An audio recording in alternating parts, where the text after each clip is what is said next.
যে বিষয়টা আমাদেরকে দেওয়া হয়েছে এটা অত্যন্ত সেন্সিটিভ বা গুরুত্বপূর্ণ একটা ব্যাপার।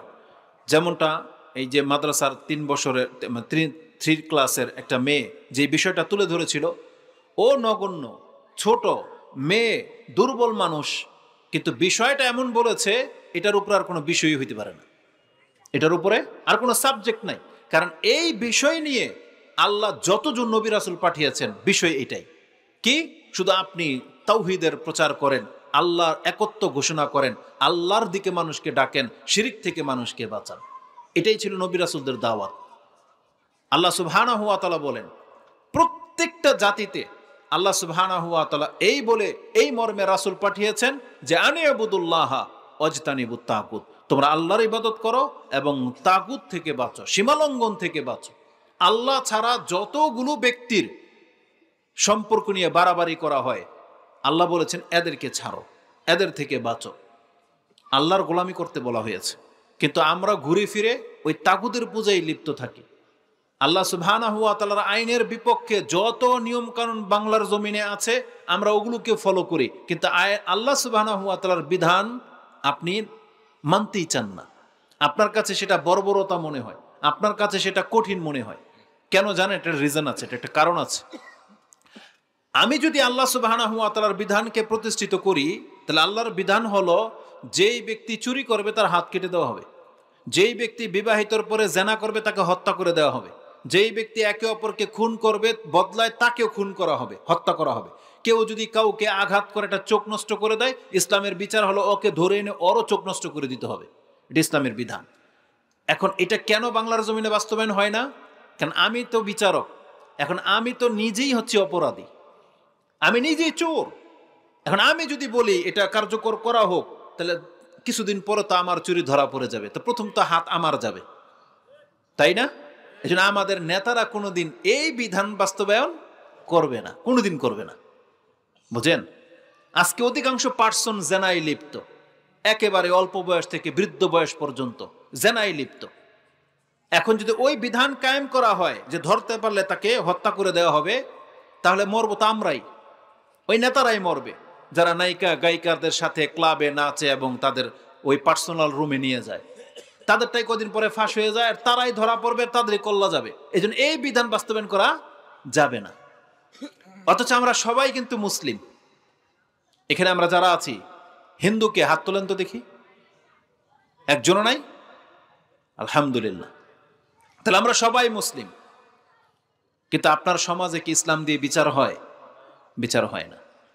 তো আল্লাহ সুবহানাহু ওয়া তাআলা এই বাংলার জমিনে আমরা যেই ধরনের মুসলিম, আসলে আল্লাহ সুবহানাহু ওয়া তাআলার বিধান তো এতদিন কায়েম হয়ে যাওয়ার কথা ছিল, কিন্তু কায়েম হচ্ছে না। অথচ মুহাম্মদুর রাসূলুল্লাহ সাল্লাল্লাহু আলাইহি সাল্লাম 13 বছর লেগেছে কিছু সাহাবীদেরকে জোগাড় করতে। ওই যে কতজন, ওই যে 313 জন মদিনাতে চলে আসলেন হিজরত করে, মাত্র 313 জন নিয়ে লেগে গেলেন যুদ্ধ, ডিফেন্স করলেন কাফেরদেরকে। আর আমরা বাংলার জমিনে কত পার্সেন্ট মুসলিম? 90% মুসলিম। কিন্তু এখনো বাংলার জমিনে ওই জাহিলিয়াতের যুগে যা যা হতো আমাদের চোখের সামনে ওই তাই হচ্ছে। বরং অনেক সময় দেখা যায় ইসলাম পালন করতে গেলে বাধাপ্রাপ্ত হয় আর হিন্দুরা বুক ফুলিয়ে পূজা আর্চনা করে। এটা বাংলার জমিনে ঘটে। মুসলিমরা যদি কোনো কাজ করতে হয় প্রশাসনিক কি লাগে, অনুমতি লাগে, কিন্তু হিন্দুরা ওদের মতো করে বরং প্রশাসন গিয়ে আরো সাপোর্ট দেয়, বুঝেন না? অথচ আমরা নাকি মুসলিম। অথচ রাসূলকে পৃথিবীতে কেন পাঠানো হয়েছিল জানেন? একেবারে শুরুর থেকে যখন রাসূল দাওয়াত দিতেন তিনি এই কথাই বলতেন, তিনি বলতেন বাসানি আল্লাহ বিসিলাতিল আরহাম, আমাকে পাঠানো হয়েছে আমি যেন রক্তের আত্মীয়তার সম্পর্কে রক্ষা করে চলি, ওয়া কাসরিল আওসান, আমি যেন পুতুলগুলাকে সব ভেঙে দেই, ওয়া আইয়ুহিদাল্লাহ ওয়া লা ইউশরিকু বিহি শাইআ, আমি যেন আল্লাহর একত্বটাকে ঠিক করি এবং আমি যেন তার সাথে শিরিক না করি। এটা হচ্ছে ইসলামের প্রথম দাওয়াত, যে আমি নবী। নবী মানে কি? নবী মানে হচ্ছে আমি আল্লাহর পক্ষ থেকে মেসেজ নিয়ে আসছি, আমি যেন আত্মীয়তার সম্পর্কটাকে রক্ষা করে চলি, আর আমি যেন ক্ষমতা অর্জন করি এবং যতগুলো পুতুল আছে যার পূজা করা হয় এগুলোকে যেন ভেঙে দিই। এই জন্য আল্লাহ আমাকে পাঠিয়েছেন। এবং আমি যেন আল্লাহর একত্বকে প্রতিষ্ঠিত করি, আমি যেন আল্লাহর সাথে কোনো কিছুকে শিরিক না করি, এই জন্য আমি মুহাম্মদী পৃথিবীতে এসেছি। এটা রাসূলের প্রথম দাওয়াত। কিন্তু আমাদের অবস্থাটা কি? আমরা এটা গ্রহণ করেছি? করি নাই তো মনে হয়। কারণ রাসূলুল্লাহ সাল্লাল্লাহু আলাইহি সাল্লাম তো মাত্র 23 বছরে পুরো আরব দেশ থেকে এই মূর্তি পূজাকে উৎখাত করে দিয়েছেন। পুরো আরব জাজিরার মধ্যে, শুধু একটা শহর না, পুরো আরব জাজিরার সমস্ত মূর্তিকে উৎখাত করে দিয়েছেন রাসূলুল্লাহ সাল্লাল্লাহু আলাইহি সাল্লাম। আমরা না তার অনুসারী? আমাদের নসল না সাহাবা একরামদের রক্তে না আমরা গড়া? তাহলে আমাদের এই অবস্থাটা কেন? ওই শয়তান তো আমাদেরকে আবার এই পুতুল পূজার দিকে নিয়ে আসছে। আপনি বলবেন, হুজুর আমরা তো পুতুল পূজা করি না, কিন্তু আপনি তো পুতুলের লাড্ডু তো খান, আপনার তো ডেকোরেটরের ব্যবসা আছে, আপনিই না প্যান্ডেল বানিয়ে দিলেন, আপনি না লাইটিং করলেন, আপনিই না সাপোর্ট করলেন, আপনি না গিয়ে ফিতা কেটে দিলেন। কারণ আমাদের মুসলিমরা নেতারা কাটে না ফিতা। তাহলে কি মনে করেন? তো বাংলার জমিনে আল্লাহর একত্ব প্রতিষ্ঠা করা এটা অতটা সহজ ব্যাপার না, যতদিন পর্যন্ত আপনি ইসলামকে না জানবেন। অথচ এটাই ছিল আমাদের মুসলিমদের প্রধান কাজ। আল্লাহ বলেই দিয়েছেন আমাদেরকে সূরা আয-যারিয়াত 11 নম্বর সূরার 56 নম্বর আয়াত আল্লাহ বলেছেন, ওমা খালাকতুল জিন্না ওয়াল ইনসা ইল্লা লিয়াবুদুন, আমি জিন এবং ইনসানকে কেবলমাত্র এই জন্যই সৃষ্টি করেছি যে তারা এই জমিনে কেবল আমার ইবাদত করবে। আইওয়াহিদুন, এর ব্যাখ্যা করা হয়েছে আইওয়াহিদুন, সে শুধু বেঁচে থাকবে আল্লাহর জন্য। এটা হচ্ছে আমাদের সৃষ্টি হওয়ার মূল রহস্য। কিন্তু আমরা বেঁচে আছি পেটের জন্য, দুনিয়ার জন্য। আল্লাহ সুবহানাহু ওয়া তাআলার হককে এটা আমরা ভুলে গেছি। হক বলে যে একটা কথা আছে, এটা আপনি জানেন? হক বলেন, এটা আমার অধিকার, আমার হক। নিজের হকটা তো খুব ভালো বুঝেন। যখন বাবা মরে যায়, ভাইদের সাথে আপনার ঝগড়া, বোনদের সাথে ঝগড়া, কি নিয়ে? এই হক নিয়ে, এই ভাগাভাগি নিয়ে, তাই না? বাজারে গেলে, গাড়িতে বসলে আপনি সিটের মধ্যে খুব চাপাচাপি করে বসেন, একটু বলেন, একটু ভাই চাপেন না কেন? কারণ আপনি মনে করেন আমার হক আছে তো, তাই না? আপনার হকটাকে যথার্থ নেওয়ার জন্য আপনি প্রয়োজনে ঝগড়া পর্যন্ত করতেছেন। ভাড়া একটু কম বেশি হয়ে গেলে ঝগড়া করতেছেন। জমিয়ে যদি আধা হাত যদি চাচার ভাগে চলে যায়, আপনি লাঠি নিয়ে দাঁড়িয়ে যাচ্ছেন, ভুলে যাচ্ছেন এটা আপনার চাচা, ভুলে যাচ্ছেন যে এটা আমার ভাতিজা, ভুলে যাচ্ছেন শুধু আধা হাত জায়গার জন্য। তার মানে নিজের হকটা খুব ভালো বোঝেন। প্রত্যেকটা মানুষের এটাই হচ্ছে সেলফিশ হওয়া, নিজের স্বার্থ খুব বোঝে। কিন্তু আপনি আল্লাহর হক যে কিছু আছে, এটা কোনোদিন জানার চেষ্টা করেছেন? কোন মুসলিম বলতে পারবেন যে আমি আমার রবের হক জানি? কোনোদিন চেষ্টাই করেন নাই। হক দিবেন তো দূরের কথা, আল্লাহর যে একটা হক আছে সেটি আপনি জানেন না। রাসূলুল্লাহ সাল্লাল্লাহু আলাইহি ওয়াসাল্লাম একদিন সফরে যাচ্ছেন, বা গাধার পেছনে মুআজ বিন জাবাল তিনি তার গাধার পেছনে বসেছেন। কুনতু রাদিফান নবী সাল্লাল্লাহু আলাইহি ওয়াসাল্লাম আলা হিমারিন ফাকাল লি ইয়া মুআজ আতাদরি মা হাক্কুল্লাহি আলাল ইবাদ ওয়া হাক্কুল ইবাদি আলাল্লাহ? কুলতু আল্লাহু ওয়া রাসূলুহু আলাম। মুআজ বিন জাবালকে রাসূলুল্লাহ সাল্লাল্লাহু আলাইহি সাল্লাম একা পেয়ে তার পাশাপাশি বসেছেন, এখন কথা বলবেন। এখন তিনি প্রশ্ন করলেন, আমরা হলে কি জিজ্ঞেস করতাম? আমাদের যুবকরা যখন দুইজনে এক পাশাপাশি মোটরসাইকেলে বসে চ্যাট করে, জানেন আমাদের কথোপকথন কি হয়? আমাদের কথোপকথন হয় প্রথম, আজকে কার খেলা ছিল রে, কে কত রান করছে, কে কি করছে, ওটা। আর না হয় মহিলা সংক্রান্ত বিষয়, কার গার্লফ্রেন্ড কি, কে কি করলো না করলো। আর না হয় ওই রাজনৈতিক ইস্যু, কে জিতলো কে হারলো, কে কাকে মারলো, কোথায় সেমিনার আছে, এগুলো হচ্ছে আমাদের টপিকস। কিন্তু রাসূলুল্লাহ সাল্লাল্লাহু আলাইহি ওয়াসাল্লাম তিনি যখনই সাহাবা একরামদের সাথে একা একা চলতেন বা খুব গভীর সময় কাটাতেন, তখন আল্লাহ সুবহানাহু ওয়া তাআলার বিষয় নিয়ে কথা বলতেন। আল্লাহ সুবহানাহু ওয়া তাআলার বিষয়। আসুন কয়েকটা এক্সাম্পল দিলে আপনি বুঝতে পারবেন। এটা ছিল মুআজ বিন জাবালের ঘটনা। একটু পরে আসি, যেহেতু এখানে বললাম যে আমাদের কথোপকথন কি হওয়া উচিত। রাসূলুল্লাহ সাল্লাল্লাহু আলাইহি ওয়াসাল্লাম ওর বয়সের 5 থেকে 6 বছরের আপন চাচতো ভাই আব্দুল ইবনে আব্বাস রাদিয়াল্লাহু তাআলার ছেলে আব্দুল্লাহকে একদিন পেয়েছেন কাছে। তখন তিনি আঞ্জা করে ধরলেন এবং বললেন, ইয়া গোলাম ইন্নী উআল্লিমুকা কালিমাত ইহফাজিল্লাহ ইহফাজুক ইহফাজিল্লাহ তাজিদহু তুজাহাক। হে গোলাম, হে আমার বৎস, তুমি শোনো, তুমি এমন একটা কিছু কথা তোমাকে আমি আজকে শিক্ষা দেব, তুমি যদি এটাকে হিফজ করতে পারো, ধারণ করতে পারো, তাহলে এটা তোমার জন্য কল্যাণ। কি? ইহফাজিল্লাহ ইহফাজুক, তুমি আল্লাহর হেফাজত করো, আল্লাহ তোমার হেফাজত করবেন। ইহফাজিল্লাহ, তুমি আল্লাহর হেফাজত করো, তুমি যে কোনো বিপদে আল্লাহকে তোমার সামনে পাবে। এটা হচ্ছে তাওহীদের দাওয়াত, যে একজন ছোট্ট একটা বাচ্চাকে রাসূল শিক্ষা দিচ্ছেন এইভাবে যে তুমি আল্লাহর দ্বীনের হেফাজত করো, আল্লাহর মর্যাদার হেফাজত করো, আল্লাহ তোমার হেফাজত করবে। কিন্তু আমরা কয়জন মুসলিম বিজ্ঞ ব্যক্তিও বলতে পারবেন না যে আল্লাহর মর্যাদা হেফাজত কিভাবে করতে হয়, আল্লাহকে কিভাবে হেফাজত করতে হয় আপনি জানেন না। আপনার চোখের সামনে শিরক হয়, আপনার ঘরের সামনে আল্লাহর হককে নষ্ট করা হচ্ছে। আপনাদের এই মাহফিলগুলোতে আল্লাহর হক নষ্ট করা হয়, সেখানে উঠলে আল্লাহর বরত্ব নিয়ে খুব কম কথা বলা হয়। এখানে শুধু বুজুর্গ, অমুক পীর, তুমুক বাবা, অমুক অলির সম্পর্কই কথা বলতে বলতে তাদের মাহফিল শেষ হয়ে যায়। কিন্তু আপনারা সেগুলোর কোনো প্রতিবাদও করেন না। ওই যে রাস্তা দিয়ে যাচ্ছে একটা মাইক বাজাতে বাজাতে আইসক্রিম বিক্রেতা বলতেছে যে মুর্দাকে জিন্দা করে কে? বলছে আমার খাজা জি করে। এটা কার মর্যাদা? আল্লাহর। ও কার মর্যাদা পেশ করতেছে? খাজার। আর আপনি মুসলিম, আপনার সামনে দিয়ে যাচ্ছে, বলছে কি মুর্দাকে জিন্দা করে কে? বলছে খাজা জি করে। তা বলছে জিলানির জিলানি, যার নামের গুণে আগুন হয়ে যায় পানি। এ গান গাচ্ছে আর যাচ্ছে, আর আপনি বলছেন মুসলিম। তাহলে আপনার চোখের সামনে আল্লাহর হককে নষ্ট করা হচ্ছে। পৃথিবীর কোন ব্যক্তির নাম নিলে আগুন পানি হবে, অথচ আপনি মুসলিম। মুর্দাকে জিন্দাকে আল্লাহ ছাড়া পৃথিবীর কোনো ক্ষমতা আছে কারো? কিন্তু কোনো প্রতিবাদ নাই।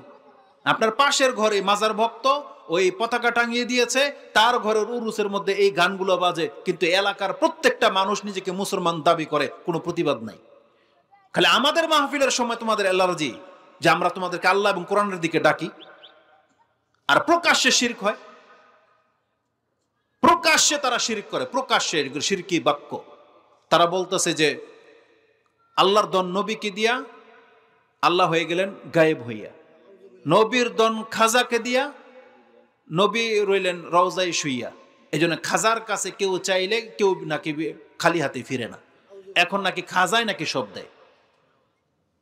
আর এগুলো বললে আমাদেরকে বলা হয় এরা গুস্তাকে রাসূল, এরা আল্লাহর ওলিকে মানে না। আরে আপনি আল্লাহকে ছেড়ে দিয়েছেন আর আপনি আসছেন আপনার ওলিকে নিয়ে, আপনি তো আল্লাহকে ছেড়ে দিলেন। অথচ রাজ্জাককে আল্লাহ সুবহানাহু ওয়া তাআলা। এই যে মেয়েটা তিনটা ভাগ যে বলল, হয়তো অনেকেই বুঝেন নাই, এগুলো আসলে ওই ধর্মীয় টার্ম, তো এই জন্য আমরা ভাগ টাক দিয়ে আপনাকে বুঝাবো না। সে যে বলেছে তাওহীদে উলুহিয়া, তাওহীদে রুবুবিয়া, তাওহীদে আসমা ও সিফা, এটা একটা প্রকরণ বোঝার জন্য, কিন্তু অত্যন্ত সহজ সাবজেক্ট ছিল এটা। মানে আল্লাহকে চিনার এগুলো সহজ সাবজেক্ট। মানে আল্লাহকে আপনি যে প্রতিষ্ঠিত করবেন কোন দিক থেকে, তিন দিক থেকে, সেটা আমিও বলবো ইনশাআল্লাহুল আজিজ।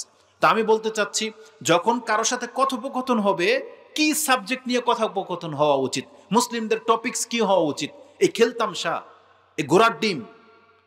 রাসূলুল্লাহ সাল্লাল্লাহু আলাইহি ওয়াসাল্লাম যেই বিষয়গুলোকে প্রাধান্য দিতেন, এটা হইতে হবে আমাদের বিষয়। কারণ আমাদের কিন্তু মৃত্যুর চেইন কিন্তু খুব চলমান, যে কোনো সময় আমরা মরে যেতে পারি। কিন্তু আপনি যদি এই যে ভালো কথা বলতে বলতে মরে যান, তাহলে আপনি জান্নাত পেয়ে যেতে পারেন। এই জন্য মুখ জবানের একটা ইবাদত আছে। জবানের ইবাদত হচ্ছে জবান দিয়ে ভালো কথা বলা, আল্লাহর কথা বলা। তো যখনই কারোর সাথে টপিকস একত্রিতভাবে আলোচনা করবেন, আল্লাহর বিষয়টাকে নিয়ে আসেন। যেমনটা বলেছি যে রাসূলুল্লাহ সাল্লাল্লাহু আলাইহি ওয়াসাল্লাম কাউকে একা পেলে তিনি এইভাবে কথা বলতেন। আরেকজন সাহাবী মুয়াজ বিন জাবালি, আরেকটা ঘটনা, তিনি বলতেছেন কুনতু মান নবী সাল্লাল্লাহু আলাইহি ওয়াসাল্লাম আলা সাফারিন ফাআসবাহতু ইয়াওমান করিবাম মিনহু ওয়া নাহনু নাসির। একদিন আমরা কোনো এক সফরে চলছিলাম, হঠাৎ করে একবার সকালবেলা আমি চলতে চলতে দেখলাম আমি কেবল রাসূলের একেবারে কাছাকাছিতে চলে আসছি। তিনি বলতেছেন আমি রাসূলের একেবারে কাছে, এখানে কেউ নাই, রাসূল আগে আর আমি চলে আসছি, পাশাপাশি আমরা যাচ্ছি। ওনাহনু নাসির মানে আমরা সফর করতেছি। তখন তিনি বললেন এটাই সুযোগ, রাসূলকে আজকে একা পেয়েছি, মনের একটা প্রশ্ন করে দেই। ওই যে আমরা প্রশ্ন করলে কি করব, যত সব উল্টাপাল্টা। আমাদেরকে তো অনেকে প্রশ্ন করে যে হুজুর এমন একটা আমল বলে দেন কিভাবে পয়সাওয়ালা হওয়া যায়, বুঝেন? এটা আমাদের প্রশ্ন। কোনো মহিলা যদি প্রশ্ন করে হুজুর এমন কোন আমল আছে যে আমার মেয়েটার তাড়াতাড়ি বিয়ে হয়ে যাবে, এটা হচ্ছে আমাদের দুনিয়াবী প্রশ্ন। কিন্তু রাসূল সাল্লাল্লাহু আলাইহি ওয়াসাল্লামকে তারা কিন্তু এই প্রশ্ন করতেন না যে ইয়া রাসূলুল্লাহ একটা কিছু বলে দেন, আমি তো অনেক অভাবী, আমি কিভাবে রাতারাতি ধনী হইতে পারবো। একটা প্রশ্ন আপনি দেখাইতে পারবেন না যে কোনো সাহাবী এমন প্রশ্ন করেছিল। বরং তারা রাসূলকে পেলে কি প্রশ্ন করে জানেন? এই মুয়াজ বিন জাবালউদ্দিন বলতেছেন ইয়া রাসূলুল্লাহ দুল্লানি আলা আমালিন ইউদখিলুনিল জান্নাহ ওয়া ইউবাইদুনি মিনান নার। আপনি আমাকে এমন একটা আমলের কথা বলে দেন যেই আমলটা আমি জান্নাতে ঢুকতে পারবো, মানে আমাকে জান্নাতে ঢুকিয়ে দেওয়া হবে আমলের ভিত্তিতে, এবং আমাকে জাহান্নাম থেকে বাঁচিয়ে দেওয়া হবে। এই প্রশ্ন করেছেন। এটা হইতে হবে একটা মুসলিমের প্রশ্ন, যে কিভাবে জান্নাত পাওয়া যায়। রাসূলুল্লাহ সাল্লাল্লাহু আলাইহি ওয়াসাল্লাম মুআজ বিন জাবলকে বলতেছেন, লাকাদ সাআলতানি আন আযীম, তুমি তো আমাকে একটা মহা প্রশ্ন করে ফেলেছো। এটা তো একটা বড় ব্যাপার, যে যাকে মানে জান্নাত দিয়ে দেওয়া হবে এমন আমল, যে আমল করলে আমি জান্নাত পেয়ে যাবো, জাহান্নাম থেকে বেঁচে যাবো, এটা বড় ব্যাপার না? শর্টকাট প্রশ্ন। রাসূল বলতেছেন, তুমি একটা মহা প্রশ্ন করে ফেলেছো। তবে একটা কথা তোমাকে বলে দিই, জান্নাতে প্রবেশ করা আর জাহান্নাম থেকে দূরে থাকা এটা ওই ব্যক্তির জন্য সহজ হবে যার জন্য আল্লাহ সহজ করে দিবেন। ওয়াইন্নাহু লায়াসিরুন মাইয়াসসারাহুল্লাহু আলাই, আল্লাহ যার জন্য জান্নাতের পথটাকে সহজ করে দিবেন সেই ব্যক্তির জন্য এটা সহজ, সে জাহান্নাম থেকে মুক্ত হয়ে সহজভাবে জান্নাতে চলে যাবে। সেই সহজ রাস্তাটা কি জানতে চান? বলেন, জানতে চান সেই সহজ রাস্তাটা কি? কারণ রাসূল বলেছেন যে আল্লাহ যার জন্য সহজ করে দিবেন তার জন্য জান্নাত যা সহজ হয়ে যাবে। এনে যতগুলো মানুষ নিজেকে মুসলিম দাবি করেন, কে কে মুসলিম একটু দেখি? মুসলিম আমরা? আলহামদুলিল্লাহ, হাত নামান। তাহলে আপনার মর্যাদা কি জানেন? আপনি এমন ব্যক্তি যার সম্পর্কে আল্লাহ চায় যে আমি ওকে জান্নাত দেব, আপনি হলেন সেই ব্যক্তি। প্রত্যেকটা মুসলিম, যে মুসলিমের ঘরে জন্ম হয়েছেন না, যে মুসলিম, আল্লাহর কথা শুনতে পাচ্ছেন, কোরআনের প্রতি ঈমান আনতে পারলেন, এটা কিন্তু সহজ বিষয় না। মক্কার বড় বড় লিডাররা কিন্তু এই কোরআনটাকে আল্লাহর কালাম হিসেবে বিশ্বাস করতো না, যার ফলে মুহাম্মদ সাল্লাল্লাহু আলাইহি ওয়াসাল্লামকে মেরে পর্যন্ত দিতে চেয়েছিল। কিন্তু এই যে আমাদের মতন ব্যক্তির মুখ থেকে শুনি আপনি বিশ্বাস করে নিচ্ছেন যে হ্যাঁ এটা আল্লাহর কালাম, তাই না? নাকি আমাদেরকে মারতে আসছেন? কিন্তু আমাদের রাসূল এটা বলেছিল কিনা? তাকে হত্যা করতে আসে নাই মক্কার মুশরিকরা? তাহলে যেই কথার কারণে রাসূলকে মেরে দিতে চেয়েছিল, কিন্তু আপনারা কিন্তু সেই কথার কারণে কাউকে মারতে আসতেছেন না, বরং আরো স্বীকার করে নিচ্ছেন যে হ্যাঁ এটা আল্লাহর কালাম, হ্যাঁ আল্লাহর প্রতি আমরা বিশ্বাস এনেছি, জান্নাত সত্য, জাহান্নাম সত্য। এই বিশ্বাস করে নেওয়াটা, এটা কি আপনি সহজ ব্যাপার ভাবছেন? এটার জন্য মানুষ কাফের আর মুসলিম দুই ভাগ হয়ে গিয়েছিল তৎকালীন যুগে। রাসূলদেরকে তারা হত্যা করে দিত শুধু এই দাওয়াতের কারণে। কিন্তু এই দাওয়াত আপনারা সহজভাবে মেনে নিয়েছেন। এই যে সহজভাবে মেনে নিতে পারলেন, এটা কার জন্য হয়েছে? আল্লাহর জন্য হয়েছে। আল্লাহ আমাদেরকে সে মানার তৌফিক দিয়ে দিয়েছেন। এই জন্য রাসূল বলেছেন, ওয়াইন্নাহু লায়াসিরুন মাইয়াসসারাহুল্লাহু আলাই, আল্লাহ জান্নাতের পথটাকে যার জন্য সহজ করে দিবেন তার জন্য জান্নাত পাওয়া সহজ। এটা বলে দিয়ে রাসূল কিন্তু থেমে যায় নাই। তারপর রাসূল নিজেই আমাদেরকে সে আমলগুলোর কথা বলে দিয়েছেন।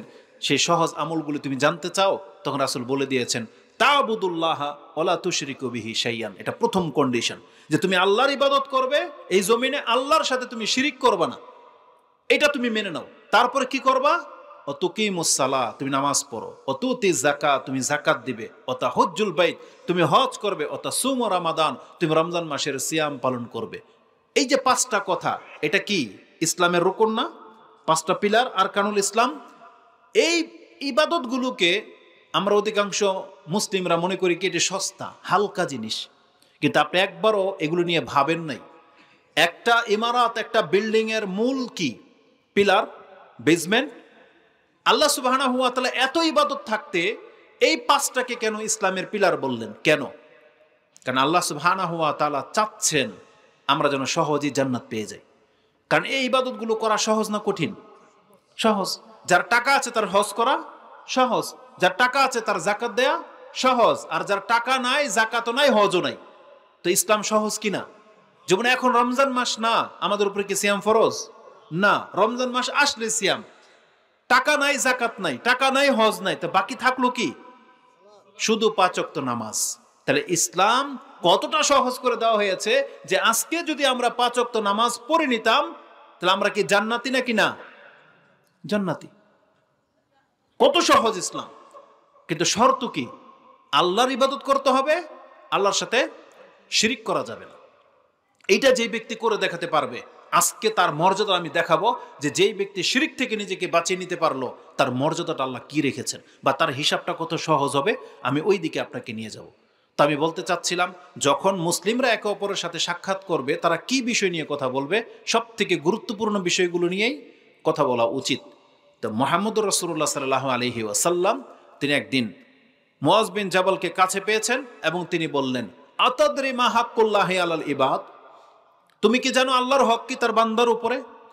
ওয়া হাক্কুল ইবাদি আলাল্লাহ, বান্দারই বা কি হক আল্লাহর উপরে? বলছে আল্লাহু ওয়া রাসূলুহু আলাম, এটা আল্লাহ ভালো জানে এবং তার রাসূল ভালো জানে। তখন রাসূল সাল্লাল্লাহু আলাইহি ওয়াসাল্লাম বলেছেন, মুয়াজ তুমি ভালো করে জেনে রাখো, হাক্কুল্লাহি আলাল ইবাদ আইয়াবুদুহু ওয়া লা ইউশরিকু বিহি শাইআন, এটা আল্লাহর হক, প্রত্যেকটা মানুষের উচিত আল্লাহর ইবাদত করা এবং আল্লাহর সাথে কাউকে শরিক না করা, শিরকের মতো ইবাদত পাপে লিপ্ত না হওয়া, এটা হচ্ছে আল্লাহর হক।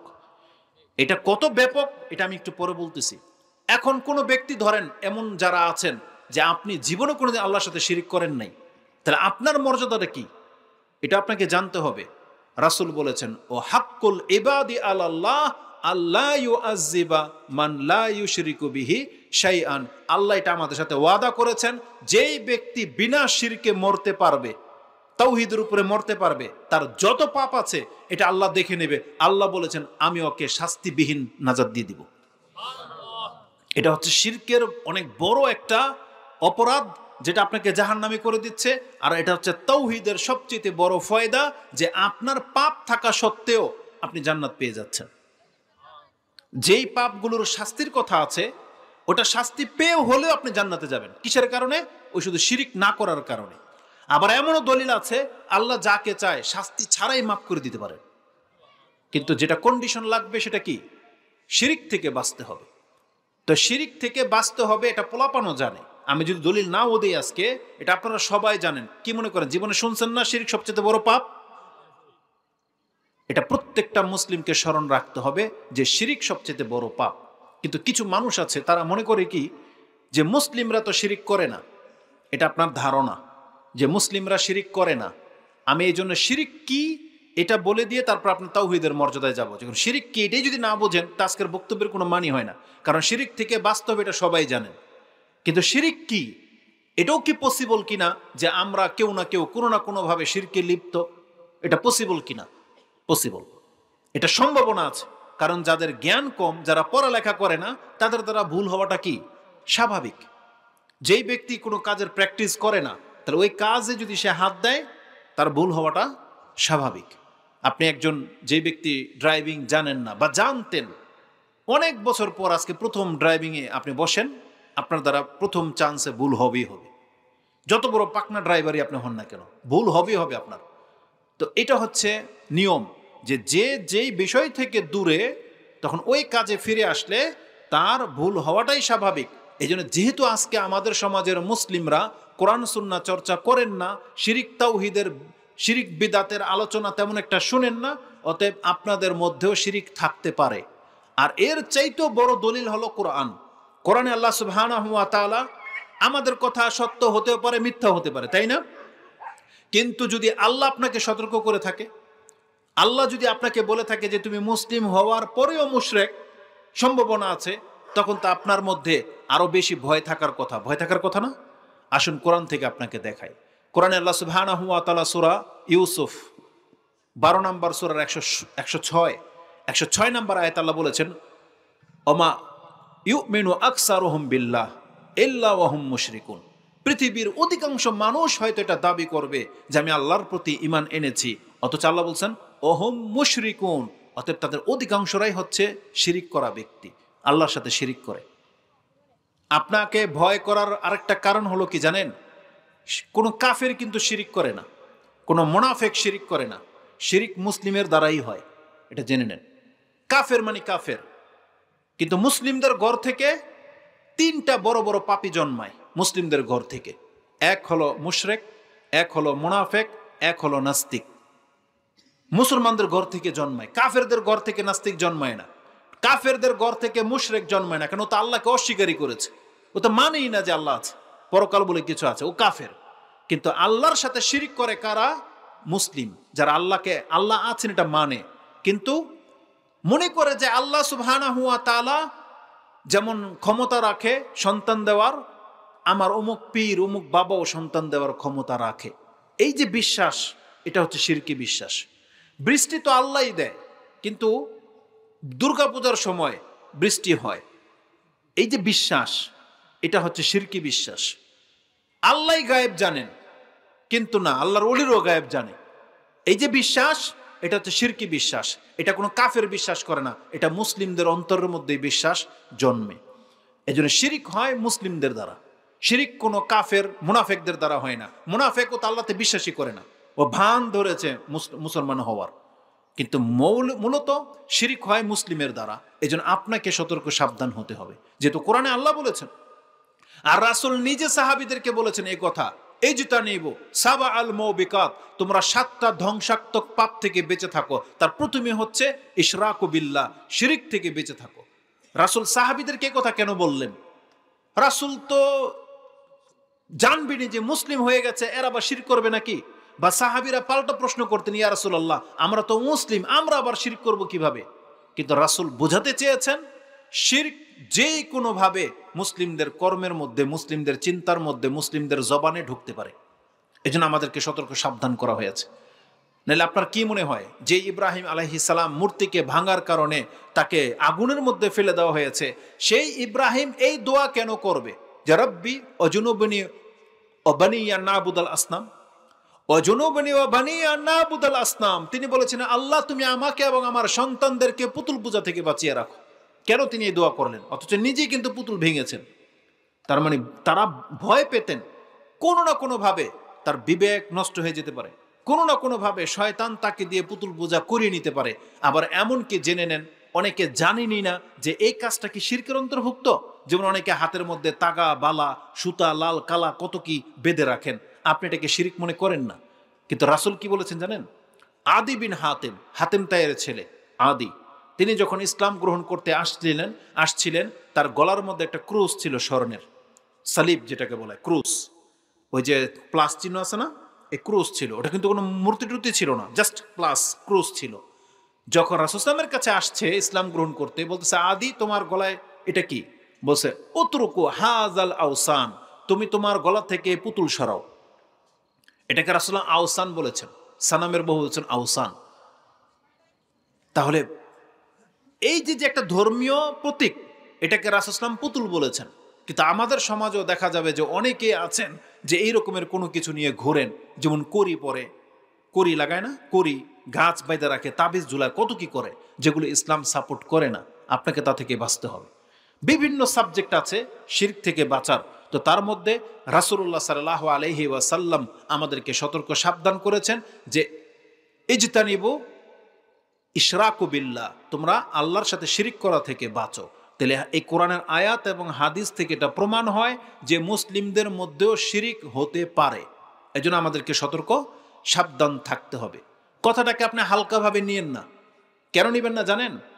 আল্লাহ সুবহানাহু ওয়া তাআলা কোরআনে 2 জায়গাতে এমনভাবে সতর্ক করেছেন, একটা আয়াতের মধ্যে 18 জন নবীকে এক সিরিয়াল ভাবে বর্ণনা করে সূরা আনআম 6 নম্বর সূরার 82 থেকে নিয়ে 86 পর্যন্ত এই প্রত্যেকটা আয়াতে প্রায় 18 জন নবীর কথা আলোচনা করার পরে আল্লাহ সুবহানাহু ওয়া তাআলা বলতেছেন লাইন আশরাকু, যদি তারাও শিরিক করত লাহাবিতা মা কানু ইয়ামালুন, তাহলে তারা যা করেছে সব বরবাদ হয়ে যেত।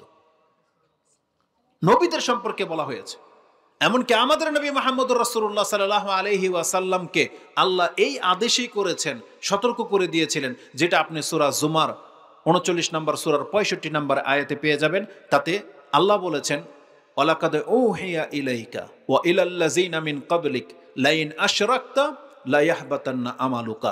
আপনাকে সতর্ক করা হচ্ছে, আপনার পূর্বের প্রত্যেকটা নবীকে সতর্ক করা হয়েছিল, যদি আপনিও শিরিক করেন তাহলে আপনার সমস্ত আমল বরবাদ হয়ে যাবে এবং আপনি কিন্তু ক্ষতিগ্রস্তদের একজন হয়ে যাবেন।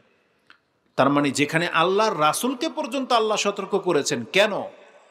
যাতে করে আমরা সতর্ক সাবধান হই। এজন্য আমাদের মুসলিমদের উচিত সতর্ক সাবধান হওয়া। এটা মস্ত বড় একটা পাপ, আর এটা শয়তান যে কোনোভাবে মানুষকে দিয়ে ঘটাতে পারে। একটা কিছু এক্সাম্পল নিয়ে নেন যে শিরিক কিভাবে হয়। শিরিক হয় 3 ভাবে। মুখের জবান দিয়ে বাক্য ভাষাতে শিরিক হয়, অন্তরের মধ্যে কিছু চিন্তা আছে সেই চিন্তা দিয়ে শিরিক হয়, এবং কিছু কর্মগত শিরিক হয়। জবান দিয়ে কিভাবে শিরিক হয়?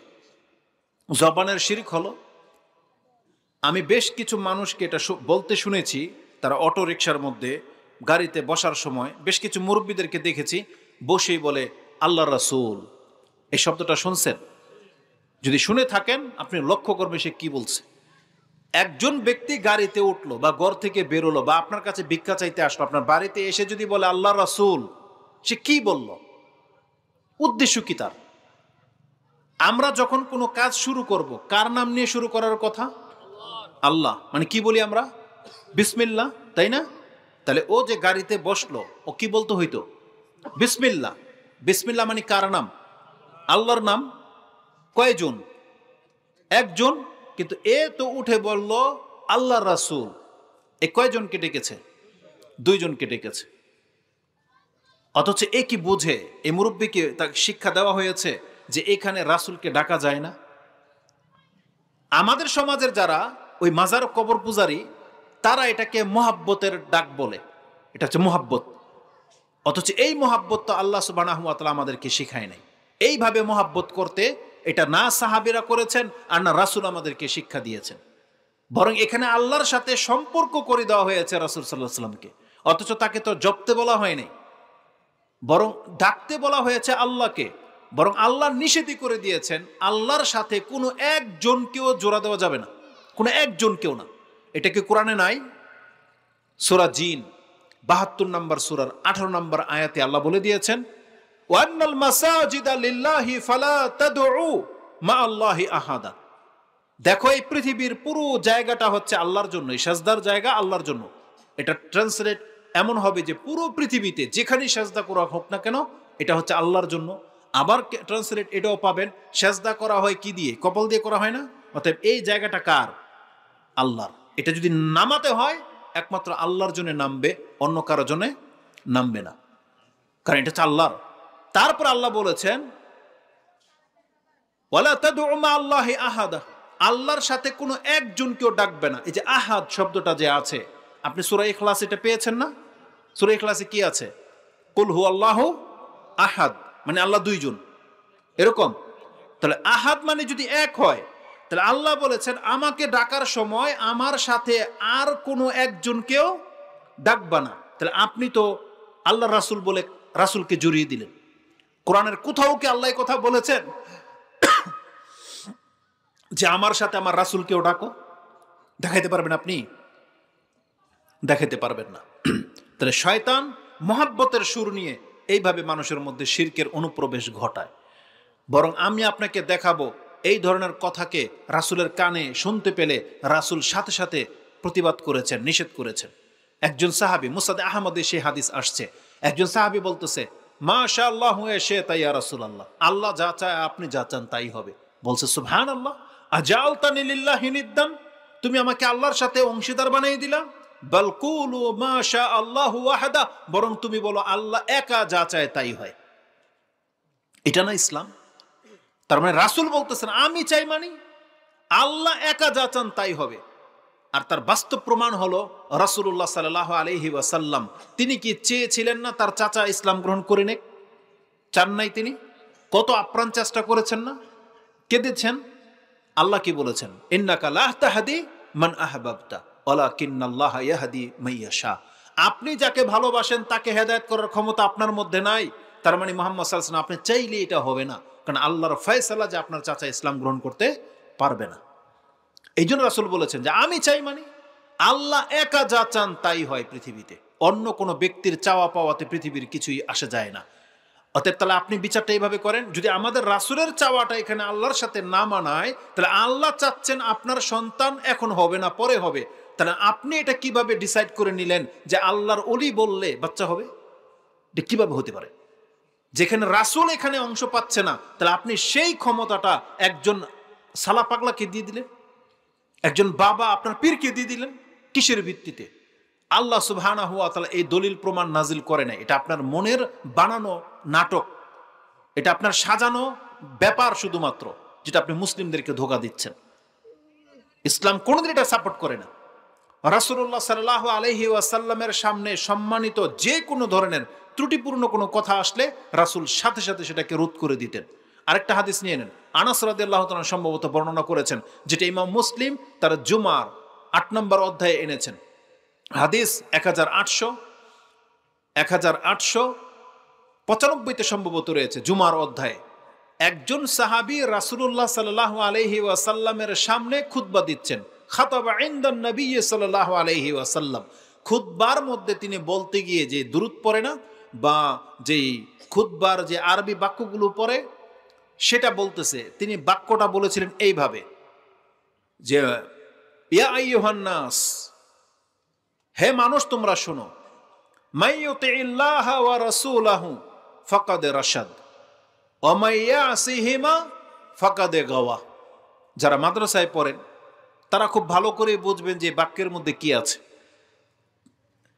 সেই সাহাবী বর্ণনা করতেছেন যে হে মানুষ তোমরা শোনো, মাইয়ুতিল্লাহ ওয়া রাসূলা, যেই ব্যক্তি আল্লাহর অনুসরণ করবে, এতাত করবে এবং রাসূলের এতাত করবে, অনুসরণ করবে, ফাকাদে রাশাদ, সেই ব্যক্তি সঠিক রাস্তা পেয়ে যাবে। অমাইয়াসিহিমা, আর যেই ব্যক্তি এই দুইজনের বিরুদ্ধাচরণ করবে সেই ব্যক্তি গাওয়া, সে পথ হারাবে, সে বিপদগামী হবে। সে কোনো ভুল করেছে? এ সাহাবী ভাষাগত দিক থেকে মনে হচ্ছে যে কোনো ভুল করে নাই, কথা তো সত্য। যেই ব্যক্তি আল্লাহ এবং তার রাসূলের অনুসরণ করবে সে কি সঠিক রাস্তা পাবে, তাই না? এটাই তো সঠিক। আর যে আল্লাহ এবং তার রাসূলের বিরুদ্ধাচরণ করবে সে কি সঠিক রাস্তা পাবে? সে ভুল পথে যাবে। কিন্তু সে বাক্যটা বলেছিল ভুল, তার সেন্টেন্সটা ছিল ভুল। সে কি করেছে? দুইজনকে পৃথক পৃথক বর্ণনা না করে দ্বিবচন ব্যবহার করেছে, মানে দুইজনকে এক পার্সন বানিয়ে দিয়েছে।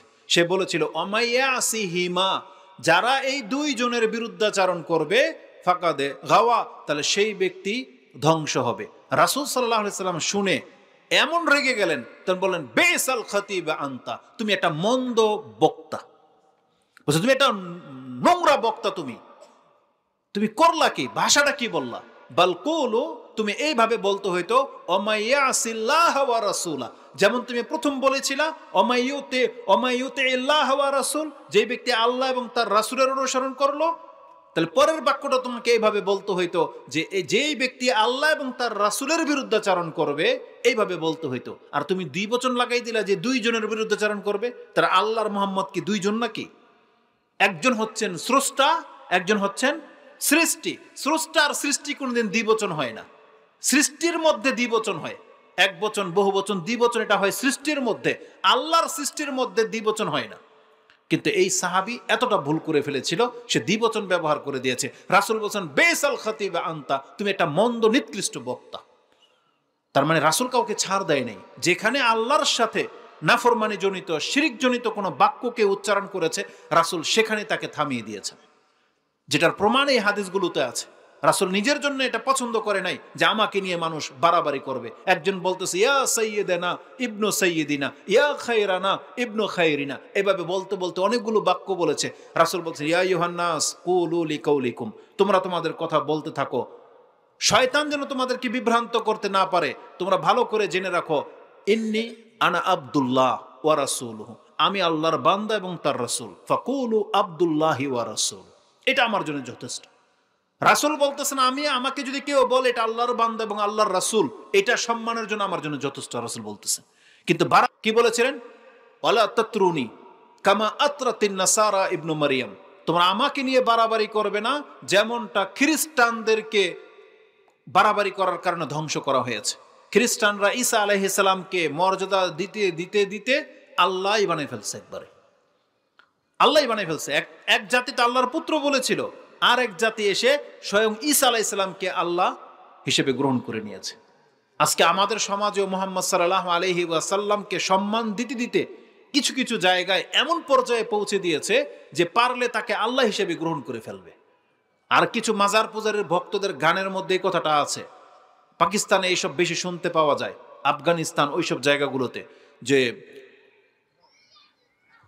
আমি ততটা উর্দু বুঝি না, কিন্তু বাক্যটা তাদের এরকম, জো থা ইস্তাউই আরশ পর আহাদ বনকর উতর পরা মদিনা পে মুস্তফা বনকর, এইভাবে তারা বলে। মানে যিনি আরশের উপরে আহাদ হয়ে আছেন তিনি মূলত মদিনায় মুস্তফা হয়ে আসছেন, বুঝছেন?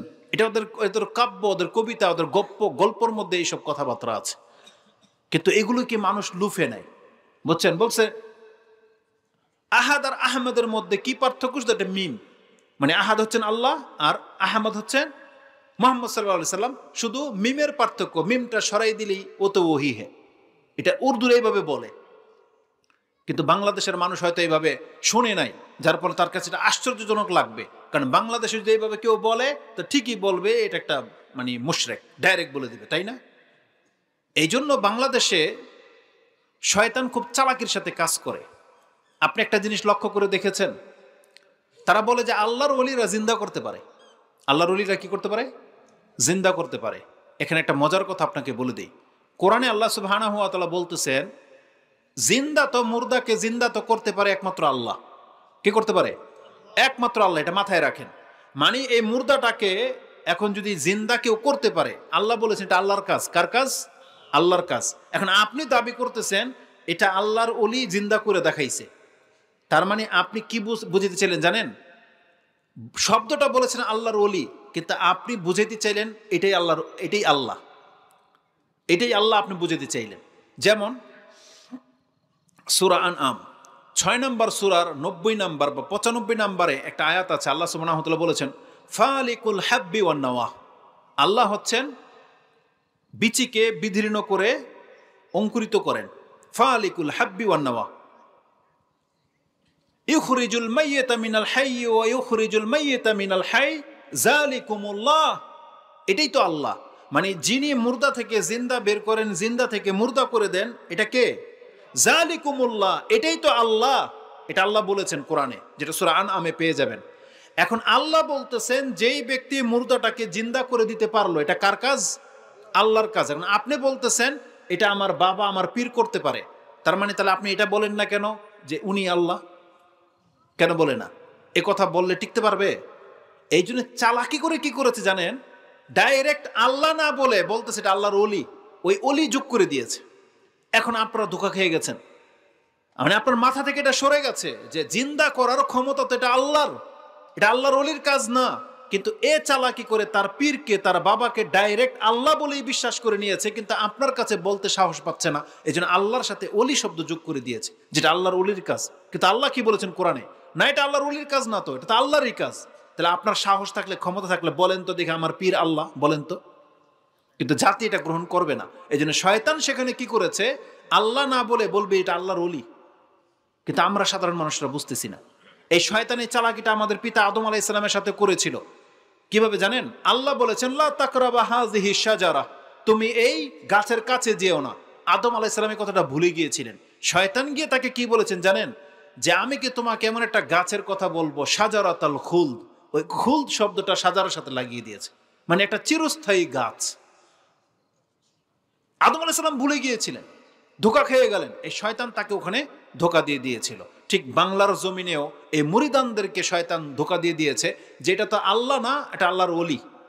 অথচ দাবি করতেছে ওইটাই যেটা আল্লাহর গুণ। মুর্দাকে জিন্দা করে দেওয়ার ক্ষমতা একমাত্র আল্লাহর আছে, পৃথিবীর কোনো শক্তির নাই। অথচ তারা গান বাজায় যে আব্দুল কাদের জিলানী নাকি 18 বছর পরে তার মুরিদকে, মুর্দাকে জিন্দা করছে। আর এটি হচ্ছে আমাদের সমাজের ভক্তদের অবস্থা। এটা কি করে হতে পারে? মানুষের যদি হিতাহিত জ্ঞান থাকে, তাদেরকে কোরআন হাদিসের দিকে ফিরে আসা উচিত। তো বলছিলাম যে মানুষ মুসলিম হয়েও শিরক করতে পারে, এ তার তিন চিন্তায়, তার মুখের জবানে। তাহলে যেই ব্যক্তিটা বলেছিল আল্লাহ রাসূল, সেখানে চরম একটা ভুল করেছে। সে যদি তওবাবিহীন মরে যায়, তার নাজাত পাওয়া কঠিন হয়ে যাবে, তার নাজাত পাওয়া কঠিন হয়ে যাবে। যে মুখের জবানকে, ভাষাকে আপনাকে তাওহীদবাদী করতে হবে। আপনাকে এটাকে তাওহীদের উপরে নিয়ে আসতে হবে, যাতে আল্লাহর সাথে শিরিক না করে ফেলেন আপনি। অন্তরের শিরিক কি জানেন? চিন্তার মধ্যে এটা বিশ্বাস করা যে আল্লাহ ছাড়া অন্য কেউ গায়েব জানে। আরে যদি সেটা আপনি বলেন যে আমাদের নবীও গায়েব জানে, আপনি ভুল করবেন। কারণ আল্লাহ সুবহানাহু ওয়া তাআলা তিনি একমাত্র একাই গায়েব জানেন। তিনি এই গায়েবের কথার কাউকে জানান না। তবে আল্লাহ সুবহানাহু ওয়া তাআলা তার রাসূলদের মধ্য থেকে যাকে যতটা পছন্দ করেন, আল্লাহ যতটুকু জানান, নবীরা ততটুকু জানতে পারে, কিন্তু নিজে থেকে গায়েব জেনে নিতে পারে না।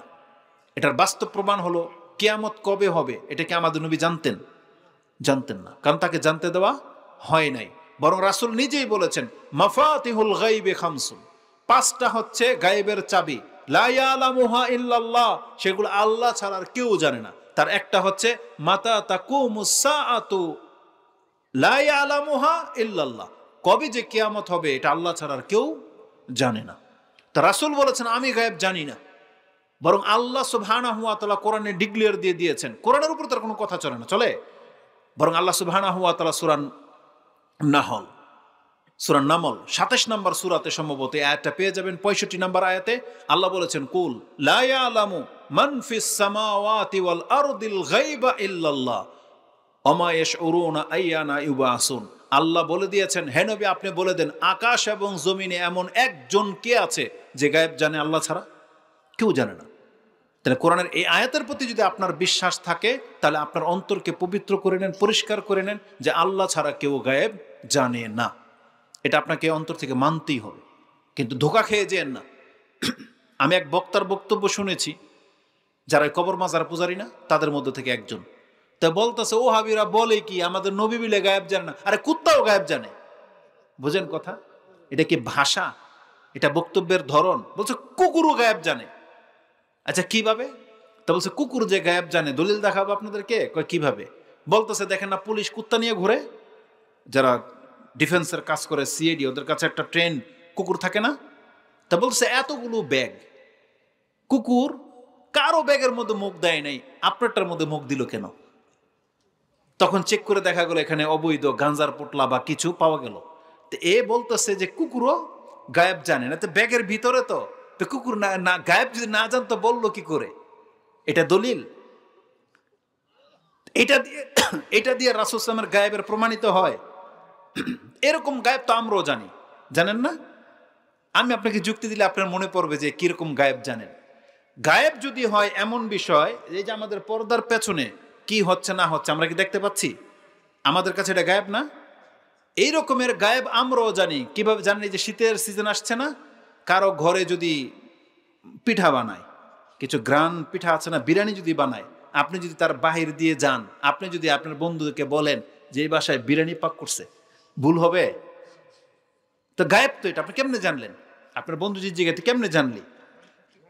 নাকি অস্বীকার কোনো কিছু করতে পারবে? এটা কিভাবে জানলো? এই নাসিকা শক্তি, তাই না? এই নাসিকা শক্তি। কেউ যদি আপনার পাশে একজন বসে যদি হাওয়া ছাড়ে, আপনি বলেন এ বেটা, বলেন কিনা যে তুই দিছস, কিভাবে জানলেন আপনি? এটা দেখেন তো নাই। তাহলে এই ক্ষমতাটা আল্লাহ সুবহানাহু ওয়া তাআলা অনেককেই দিয়েছেন, প্রাণীকেও দিয়েছেন, মানুষকেও দিয়েছেন।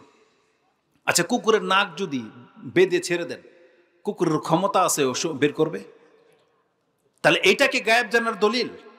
অথচ কোরআনকে তারা কিভাবে মানুষের কাছে গুমরাহ করে দেয় যে এইভাবে যুক্তি দিলে তো ভক্তরা মনে করে কথা তো ঠিকই, যিনি রাসূল দু জাহানের বাদশাহ তিনি কিভাবে গায়েব না জানবেন?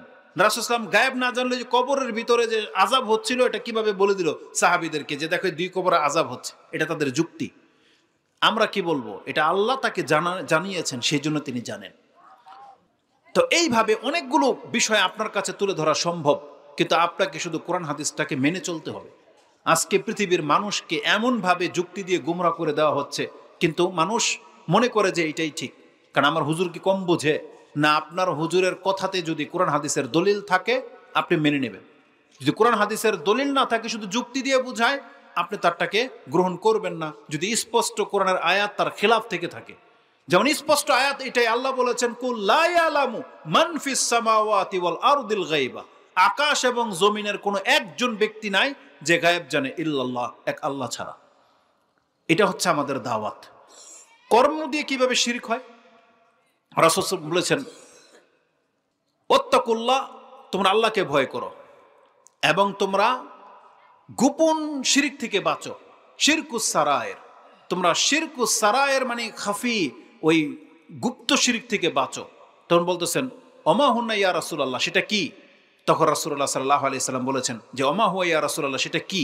রাসূল বলেছেন একজন ব্যক্তি নামাজে দাঁড়িয়েছে, কিন্তু হঠাৎ করে সে অনুভব করলো যে তার নামাজটা কেউ ফলো করতেছে, তার বন্ধু বান্ধব আত্মীয় স্বজন বা কেউ ফলো করতেছে। সে নামাজটাকে একটু সুন্দর করে দিল, একটু লম্বা করে দিল। কেন? যাতে করে তার ওই পরিচিত ব্যক্তিরা বলতে পারবে যে না, ও তো অনেক সুন্দর করে নামাজ পড়ে।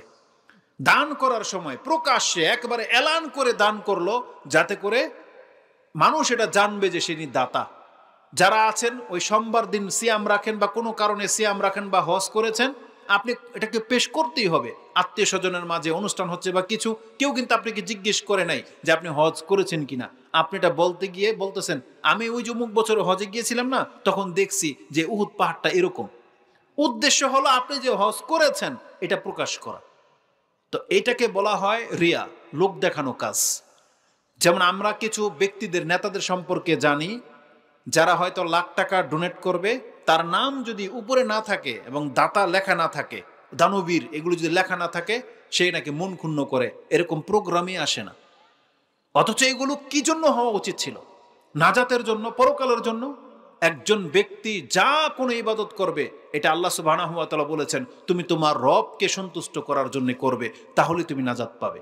কোরআনে আল্লাহ সুবহানাহু ওয়া তাআলা আমাদেরকে বলে দিয়েছেন, যেই ব্যক্তি আল্লাহর সাথে সাক্ষাৎ করা কামনা করো, যে তুমি যদি চাও যে তোমার সাথে তোমার রবের সাক্ষাৎ হোক, আল্লাহ সুবহানাহু ওয়া তাআলা বলেছেন মান কানা ইয়ারজু লিকা রাব্বিহি ফালিয়ামাল আমালান সালিহান ওয়ালা ইউশরিক বিইবাদাতি রাব্বিহি আহাদা। তাহলে সে যেন ভালো কাজ করে, আর ভালো কাজ করতে গিয়ে আল্লাহর সাথে যেন শরিক না করে, অন্য কাউকে উদ্দেশ্য না বানায়। দুনিয়ার কোনো লোভ, দুনিয়ার কোনো মানুষের কাছে ফেমাস হওয়া, দুনিয়ার কাছে পপুলারিটি, এগুলো যেন তার উদ্দেশ্য না থাকে, তাহলে এই ব্যক্তি কিন্তু শিরকের মধ্যে লিপ্ত হয়ে যাবে। তখন আল্লাহ সুবহানাহু ওয়া তাআলা তার এই পুরো বক্তব্যকে, তার পুরো লাইফের নামাজ, দান, সাদকাকে তার চেহারার মধ্যে ছুঁড়ে মারবেন। ইমাম মুসলিম সে হাদিস কোট করেছেন, যেটা আপনি 55 নম্বর অধ্যায়ে পেয়ে যাবেন। রাসূলুল্লাহ সাল্লাল্লাহু আলাইহি ওয়াসাল্লাম বলেন, ক্বালা আল্লাহু আযজা ওয়া জাল আনা আগনা শুরাকাই আনিশ শিরক, আমি শিরক থেকে মুক্ত, অংশীদারিত্ব থেকে আমি মুক্ত। মান আমিলা আমালান আশরাকা ফিহি মা'i গায়রি তারাকতুহু ওয়া শিরকাহু, যেই ব্যক্তি এমন কোন কর্ম করলো আর তার সাথে আমার সাথে অংশীদার সাব্যস্ত করে দিল, অন্য কাউকে সন্তুষ্ট জুড়ে দিল, আল্লাহ বলেছেন আমি ওকে এবং কর্মকে ছুঁড়ে ফেলে দিব। তারাকতুহু ওয়া শিরকাহু, ও যে শিরক করেছে, যে কর্মটা, ওকে সহ এই কর্মটাকে আমি প্রত্যাখ্যান করে দেব। এবং আল্লাহ সুবহানাহু ওয়া তাআলা সূরা মায়দাতে বলেছেন ওয়াকাদিমনা ইলা মা আমিলু মিন আমালিন ফাজআলনাহু হাবাআম মানসুরা।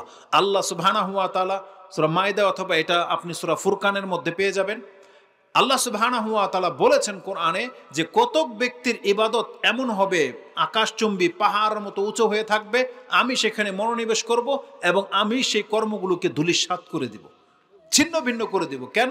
এর তাফসিরে বলা হয়েছে এটা হচ্ছে ওই ব্যক্তির আমল যেই ব্যক্তি ইবাদতের মধ্যে আল্লাহর সাথে শিরিক করেছিল। এজন্য প্রত্যেকটা মুসলিমের নৈতিক দায়িত্ব এটা যে আপনি শিরিক করা থেকে বেঁচে থাকবেন। এবার আসুন আমি সংক্ষিপ্ত করে দিই, যেহেতু অনেক সময় হয়ে গেছে। ইমাম তিরমিজি রাহিমাহুল্লাহ তিনি তার কিতাবে একটা হাদিস এনেছেন, যেটা আপনি 3450 নম্বরে পেয়ে যাবেন। এই একটা হাদিস বলবো, তার আগে কোরআনের একটা আয়াত আপনাকে বলে দেই আপনার মর্যাদার উপলক্ষে। কোরআনে আল্লাহ সুবহানাহু ওয়া তাআলা সূরা আনআম 6 নম্বর সূরার 82 নম্বর আয়াতে বলেছেন, এই পৃথিবীর মানুষ তোমরা জেনে রাখো, যারা আল্লাহর প্রতি ঈমান এনেছো, আল্লাযীনা আমানু ওয়া লাম ইয়ালবিসু ঈমানাহুম বিযুলমিন উলাইকা লাহুমুল আমনু ওয়া হুম মুহতাদুন। আল্লাহ বলেছেন নিশ্চয়ই যারা আল্লাহর প্রতি ঈমান আনলো এবং এই ঈমানের সাথে জুলমের সংমিশ্রণ ঘটাইলো না, আমি আল্লাহ তাকে দুনিয়া এবং পরকালের সার্বিক নিরাপত্তা দিয়ে দিব। উলাইকা লাহুমুল আমনু ওয়া হুম মুহতাদুন, আর এরাই হচ্ছে হেদায়েত প্রাপ্ত। মরার পর থেকে, কবরের জীবন থেকে একবারে হাসরের মাঠ পর্যন্ত যত নিরাপত্তা লাগে, আল্লাহ বলেছেন আমি তাকে দিয়ে দিব যেই ব্যক্তি আমার সাথে শিরিক করে নেই। এর জুলুম মানে হচ্ছে শিরিক। সাহাবা কেরামরা জিজ্ঞাসা করেছে, ইয়া রাসূলুল্লাহ আইয়ুনা লাম ইয়াজলিম নাফসা, আমাদের মধ্যে এমন কে আছে যে নিজের নাফসের উপর জুলুম করে নাই? তখন রাসূল বলেছেন, না, তোমরা এটার অর্থ বুঝো নাই, বরং এখানে জুলুম মানে হচ্ছে শিরক। আলাম তাসমা, তোমরা কি শোনো নাই? ইযা ক্বালা আব্দুস সালেহ আও রাজুলুন সালেহ, যখন একজন বান্দা, সৎ বান্দা তার ছেলেকে উপদেশ দিতে গিয়ে বলেছিল, ইয়া বুনাইয়া লা তুশরিক বিল্লাহ ইন্না শিরকা লা যুলমুন আযীম, হে আমার বৎস তুমি শিরিক করবা না, শিরিক কিন্তু মস্ত বড় জুলুম। অতএব যেই ব্যক্তি ইসলাম গ্রহণ করলো এবং আল্লাহর সাথে শিরিক করলো না, এটা হচ্ছে জুলুম না করা, আল্লাহর উপরে জুলুম না করা। মানে শিরিক হচ্ছে আল্লাহর সাথে জুলুম করা। মানে জুলুম কখন হয়? আপনি 2% পেতেন, আপনার বাবা ডিক্লেয়ার দিয়ে দিল, না তোর ছোট ভাই পাবে 3, তুই পাবি 2, এক বেশি দিয়ে দিল, আপনি বলতেছেন আমার উপরে জুলুম করলো। এই যে জুলুম কথাটা কেন বললেন আপনি? আমরা আমাদের বোনদের উপর জুলুম করি না? ভাইয়েরা বেশি নেয়, ভাইয়েরা দামি জায়গায় নেয়, বোনদের জন্য ওই ক্ষেত, নালা, ডোবা এগুলো থেকে দেয়, যেগুলোর দাম কম, অনেকে দেয়ই না। তখন আমরা বোনেরা কি বলি? যে এটা জুলুম করা হয়েছে। তাহলে জুলুম মানে হলো যার প্রাপ্য তাকে না দেওয়া, যতটা প্রাপ্য ততটা না দেওয়া, এটা হচ্ছে জুলুম। তাহলে যেই জিনিসটা আল্লাহর প্রাপ্য ছিল যেই সম্মানটা আল্লাহকে করা উচিত ছিল, যেই ভয়টা আল্লাহকে পাওয়া উচিত ছিল, কোনো মুসলিম যদি সেটা কোনো কবর, মাজার পূজা, গজার বাবা, ওই ইঁদুর বাদর পাথরকে করে, এটা হচ্ছে জুলুম। এই জন্য আল্লাহ সুবহানাহু ওয়া তাআলা জালেমকে কোনোদিন ক্ষমা করবেন না। আল্লাহ বলেছেন, যেই ব্যক্তি আমার উপরে ঈমান আনার পরে আমার সাথে জুলুম করলো না, আমি তাকে সার্বিক নিরাপত্তা দিয়ে দিব। এটা হচ্ছে তৌহিদের মর্যাদা, যেটা আপনি সূরা আনআমের 82 নম্বর আয়াতে পেয়ে যাবেন। আর বলেছিলাম একটা হাদিস বলে দিয়ে, যদিও বলার মতো অনেক কথা ছিল, কিন্তু আপনারা নিতে পারবেন না, কারণ কোরআন হাদিসের কথা যত বেশি আপনি শুনবেন তত উপযুক্ত ছিল। কিন্তু শীতের রাত, আপনাদের সংখ্যা অনেক কমে যাচ্ছে এবং আপনাদের ব্রেন ক্যাচ করতে পারতেছে না, অনেক কথা আছে। কিন্তু আপনি জেনে নেন, এই বিষয়টা হচ্ছে সবচাইতে দামি বিষয়, যে আপনি আল্লাহর ইবাদত করবেন, আল্লাহর সাথে কাউকে শিরিক করবেন না। তাহলে আপনার মর্যাদা যে কি, আমি আপনাকে কেমনে বুঝাই? বাংলায় কয়েকটা কথা বলি, হাদিস পড়তে গেলে অনেক সময় লেগে যাবে। এটাও মুসলিমে আছে, আব্দুল ইবনে আব্বাস তার ছেলে যখন ইন্তেকাল করে, তখন বলে জানাজার নামাজ হবে, বলতেছে দেখো তো 40 জন ব্যক্তি হবে কিনা জানাজার নামাজে অংশগ্রহণকারী। তখন বলতেছে না, এখনো 40 জন হবে না। বলছে অপেক্ষা করো। কিছুদিন পরে বলছে হ্যাঁ, এখন 40 জনের মতো জমা হয়ে গেছে। তখন বলছে এবার লাশ বের করো, এবার জানাজার নামাজ হবে। কেন? তখন আব্দুল ইবনে আব্বাস বলেছেন, আমি রাসূলুল্লাহ সাল্লাল্লাহু আলাইহি ওয়াসাল্লামের কাছ থেকে শুনেছি, কোন মৃত ব্যক্তির জানাজায় যদি এমন 40 জন ব্যক্তি জানাজায় দাঁড়িয়ে যায় যে লা ইউশরিকু বিল্লাহি শাইআন, যে আল্লাহর সাথে শিরিক করে নাই, এমন 40 জন ব্যক্তি যদি কোনো ব্যক্তির জানাজার নামাজ আদায় করে, তাহলে আল্লাহ সুবহানাহু ওয়া তাআলা 40 জন ব্যক্তির দোয়ার কারণে একে ক্ষমা করে দেওয়া হবে। এটা হলো তাওহীদবাদী ব্যক্তিদের মর্যাদা।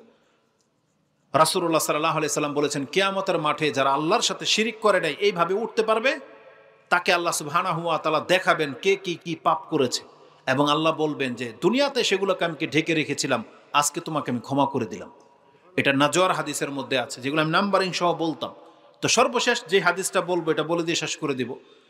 ইমাম তিরমিজি রাহিমাহুল্লাহ সেই হাদিস বর্ণনা করেছেন, আনাস রাদিয়াল্লাহু তাআলা তার বর্ণনাকারী। 50 নম্বরে হাদিস আপনি পেয়ে যাবেন, দোয়ার অধ্যায়। রাসূলুল্লাহ সাল্লাল্লাহু আলাইহি সাল্লাম বলেছেন, আল্লাহ ডেকে বলতেছেন পৃথিবীর মানুষকে, ইয়া ইবনে আদম ইন্নাকা মা দাআউতানি ওয়া রাজাউতানি গাফারতু লাকা আলা মা কানা ফিক ওয়ালা উবালি। ইয়া ইবনে আদম লাউ আতাইতানি, ইয়া ইবনে আদম লাউ বালাগা যুনুবুকা আনানাস সামাই সুম্মা ইস্তাগফারতানি গাফারতু লাকা ওয়ালা উবালি। ইয়া ইবনে আদম লাউ আতাইতানি বিকুরাবিল আরদি খাতায়া সুম্মা লাকিতানি লা তুশরিকু বি শাইআন লা আতাইতুকা বিকুরাবিহা মাগফিরা। এটা হচ্ছে হাদিস। রাসূল বলেছেন, আল্লাহ আমাদেরকে ডেকে বলতেছেন, হে আদম সন্তান, তুমি শোনো, তুমি যতবার আশা নিয়ে, যতবার তুমি আকাঙ্ক্ষা নিয়ে আমাকে ডাকবা, যতবার ডাকবা এবং আশা নিয়ে ডাকবা, আমি আল্লাহ ততবারই তোমাকে ক্ষমা করে দেব। তোমার পাপ কি আছে এটা আমি আল্লাহ দেখব না। এটা হচ্ছে এই মুসলিম বান্দাদের গুণ। কারণ মুসলিমরা ঘন ঘন পাপ করে ফেলে, কিছুক্ষণ পরপরই পাপ করে ফেলে। আল্লাহ বলেছেন, যখনই পাপ হয়ে যাবে, যখনই তুমি বলবা আল্লাহর কাছে আল্লাহ আমাকে ক্ষমা করে দাও, আল্লাহ বলছেন ততবারই তোমাকে ক্ষমা করা হবে। মানে আমরা ক্ষমা চাইতে চাইতে হয়তো অভক্তি হয়ে যাব, আমরা হয়তো নিরাশ হয়ে যাব, কিন্তু আল্লাহ বলেছেন আমি তো ওদেরকে ক্ষমা করতে করতে নিরাশ হইব না, অপারগ হব না। কারণ আল্লাহর নামই হলেন গফফার। আল্লাহ হচ্ছেন গফুর, গফুরুর রহিম। আল্লাহর কাছে আজ পর্যন্ত কোনো ব্যক্তি ক্ষমা চেয়ে পায় নাই, এমন কোনো রেকর্ড নেই। আল্লাহ বলেছেন, যেই আমার কাছে ক্ষমা চাবে আমি আল্লাহ তাকে ক্ষমা করে দিই। এটা আল্লাহ ঘোষণা করে দিয়েছেন। কারণ ফয়সালা তো হবে বিচারের মাঠে, কেউ ক্ষমা চাইয়ে ক্ষমা পায় নাই এমনটা হবে না। আল্লাহ বলছেন ওটা হবে না, কারণ আল্লাহ হচ্ছেন গফুরুর রহিম। পৃথিবীর কোনো বাদশাহ এমন নাই যে চাইলে তার কাছ থেকে পাওয়া যায়, কিন্তু আল্লাহ এমন এক সত্তা, আল্লাহ বলেছেন আমার কাছ থেকে কোনো ব্যক্তি চেয়ে পাবে না, এমনটা হবে না, কিন্তু চাইতে হবে আল্লাহর কাছে। তা আল্লাহ বলেছেন, মা রাজাও তানি, যতবার তুমি আশা নিয়ে আসবা ততবার আমি তোমাকে ক্ষমা করব, অলাউ বালি, আমি কোনো পরবা করি না, আল্লাহ বলেছেন। তারপরে আল্লাহ সুবহানাহু ওয়া তাআলা নিজেই বলে দিচ্ছেন, হয়তো আদম সন্তান বুঝবে না যে আল্লাহ কত পাপ ক্ষমা করবেন, তখন আল্লাহ সুবহানাহু ওয়া তাআলা নিজেই বলতেছেন, ইয়া ইবনে আদম লাউ বালাগাত যুনুবুকা আনানাস সামাই, তোমার পাপ যদি আকাশের মেঘ মালা পর্যন্ত ছেয়ে যায়, সুম্মা ইস্তাগফারতানি, তারপরে এসে যদি তুমি আমার কাছে ক্ষমা চাও, আল্লাহ বলতেছেন আমি তোমাকে ক্ষমা করে দিব, অলা ও বালি, আমি তাও কোনো পরবা করি না। তারপরে সর্বশেষ আল্লাহ সুবহানাহু ওয়া তাআলা এমন একটা কথা বলেছেন যেটা আজকের বিষয়ের সাথে খাস। এটা প্রত্যেকটা মুসলিমকে আজকে অন্তর থেকে নিতে হবে এবং ওয়াদা করতে হবে আল্লাহর সাথে। সেটা কি জানেন? আল্লাহ বলেছেন, ইয়া ইবনে আদম লাউ আতাইতানি বিকুরাবিল আরদি খাতায়া সুম্মা লাকিতানি লা তুশরিকু বি শাইআন লা আতাইতুকা বিকুরাবিহা মাগফিরা।